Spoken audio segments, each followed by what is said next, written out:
Assalamu alaikum. This is Moin Ali. You can show your support where you can earn reward every single day of this blessed month. বাঙালি সরকার নিয়ে একই বলল ইংল্যান্ডের cricketer Moin Ali. তিনি লাইভে এসে বলেন, বাঙালি মানুষ শান্তি পেতে হলে মামুনুল হককে সরকার বানানো হোক। দর্শক, বিস্তারিত জানতে ভিডিওটি না টেনে শুরু থেকে শেষ পর্যন্ত দেখুন। মঈন আলী বলেন, আমি যতটুকু জানি বাংলাদেশে 95% মুসলিম আছে, আর এখানে একজন ধার্মিক, সৎ, যোগ্য, সত্যবাদী সরকার হিসেবে মামুনুল হককে দায়িত্ব দেওয়া হোক। কারণ স্বৈরাচারী শেখ হাসিনা ও খালেদা জিয়া এরা কখনো বাংলাদেশ মানুষের শান্তিতে বসবাস করতে দেয়নি।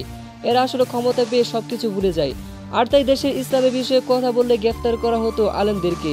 আমি যতটুকু জানি বাংলাদেশে কোনো সরকার শান্তি ও সুন্দরভাবে ইসলামী পরিসরে দেশ চালাতে পারেনি। কারণ আমার বাংলাদেশে অনেকবার যাওয়া আসা হয়ে থাকে, আমি জানি বাংলাদেশ সম্পর্কে। তবে সর্বশেষ আমার একটি কথায়, বাংলাদেশের মানুষ শান্তি পেতে হলে সরকার হিসেবে মামুনুল হককে বানানো হোক। তো দর্শক, আপনারা কি সহমত এই মঈন আলীর এমন মন্তব্যের সঙ্গে? তা অবশ্যই জানিয়ে দিন আমাদের ভিডিওর কমেন্ট বক্সে। ধন্যবাদ।